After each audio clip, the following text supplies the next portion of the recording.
Yo, this your boy Top Cat 100. You back at the Real Field TV, keeping it real extraterrestrial today.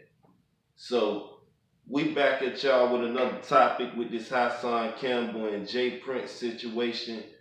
I've been seeing it go on the internet for like days or whatever, a couple days, fairly.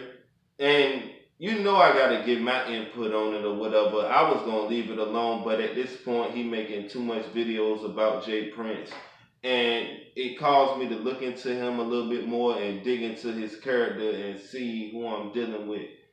And so I did do that, and you will see clips of that in this video. And I'm no way, shape, form, or fashion trying to break down Hassan Campbell and what he stands for. But we have to understand the situation. Let me start off by saying I do agree with him with the whole Jay Prince situation in some parts. Point out the parts that he said about as far as him being in the game for as long as he have, and when we really needed him as one of our prominent, powerful figures within the black community, he could have stood up for a lot more than what he has been standing up for. So I do agree with him in that aspect. But at the same time, you know, as far as saying that you'll spit in another man's face and then coming back retracting a statement, let's get into it real quick.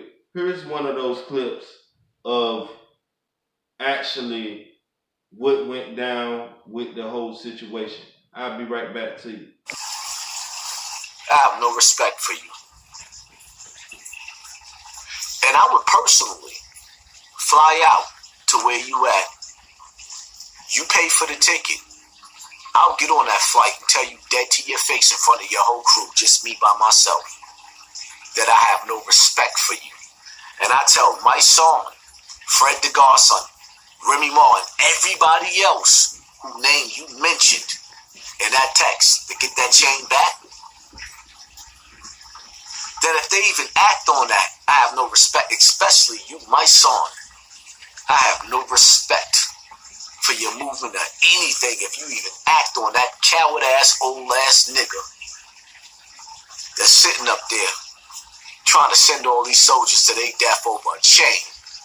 But all our youth been murdered and executed in these streets like it ain't been nothing.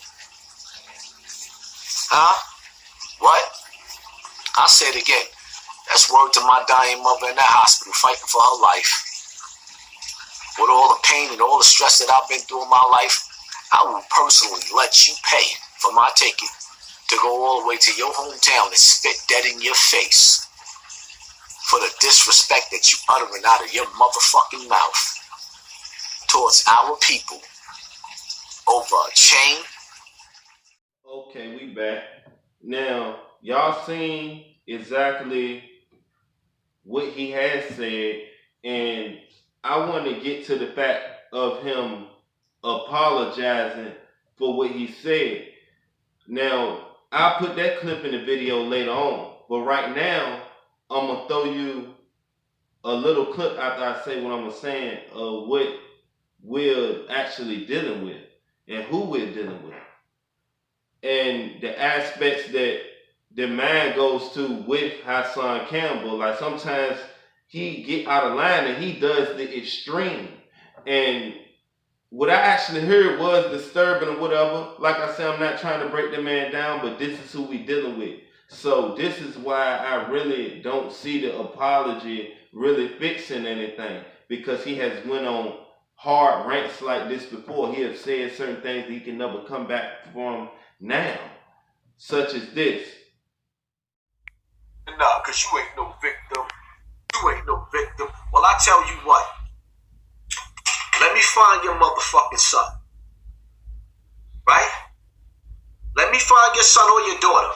And let me catch them at 12 years old. And when I stick heavy dick in that little 12, 13-year-old little bitch, just understand, she ain't a victim. When I fuck your 12-year-old son, 13-year-old son, and then run through your family and fuck all the other children. Okay.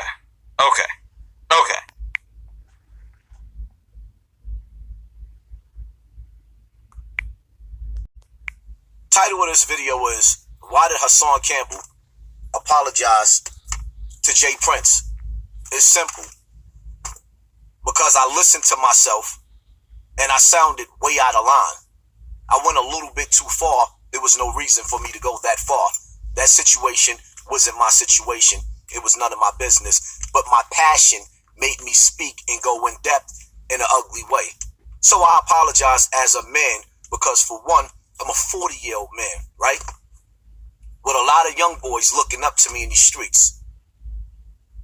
And part of being a grown man is recognizing where you make a mistake and apologizing. I'm not here to impress none of you lames.